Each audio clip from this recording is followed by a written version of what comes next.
สบายดีตื่นเช้ามาก็สิเป็นแบบนี้แหละเนาะบ้านแม่แก้วแต่ละมื้อนี่นะคั่วกินมื้อนี้ผู้ใดสิเป็นคุกกะเฮ็ดเนาะมื้อนี้น้องสาวลาแก้วมณีไลเพิ่นจัดการเฮ็ดกินแต่เช้าเนาะเวียกไผเวียกลาวเด้ตื่นมาก็ได้แก้วมณีไลก็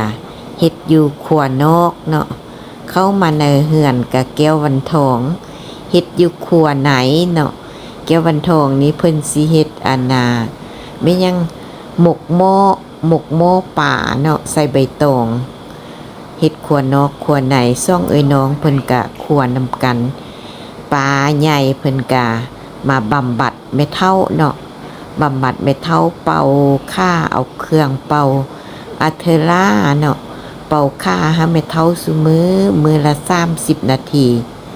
มื้อเช้ามื้อแลงโดยแซงตัวนี้มันสิไปบำบัดเซลล์เฮ็ดให้เซลล์เฮาดีเนาะเฮ็ดให้เจ็บแข้งเจ็บขาบ่หรือว่าคันสิว่าเราเป่าได้ทุกอย่างเนาะมันก็สิแม่นแบบบ่ดีพร้อมต้องใช้เวลาโดยถ้าว่าเฮาเฮ็ดเบิ่งเนาะมื้อเช้า30นาทีมื้อแลง30นาทีเฮ็ดลองเบิ่ง7มื้อเนาะจังสิฮู้ว่ามันดีหรือบ่ดีมันก็สิไข้ขึ้นออกมานอกบ้านแก้วมณีก็สิเฮ็ดหดน้ำหญ้านี่แม่นเพิ่นปลูกค่ายเอาเองเพิ่นเนาะหญ้านี่แม่นหญ้าไทเปเนาะมันสิบ่ได้ตัดเลยหญ้าตัวนี้นะปลูกแล้วก็สิบ่ได้บัวระบัดแบบว่าตัดหญ้าหั่นน่ะมันสิบ่ขึ้นสูงเนาะหญ้าตัวนี้แม่นแก้วมณีเพิ่นมีดินอยู่หลังบ้านเนาะตะกี้ใบมีหยังเกาะใบเตยเนาะสิเต็มนี่เพิ่นก็ทางออกทางทิ่มหมดเนาะแล้วเพิ่นก็สิมาปลูกหญ้าใส่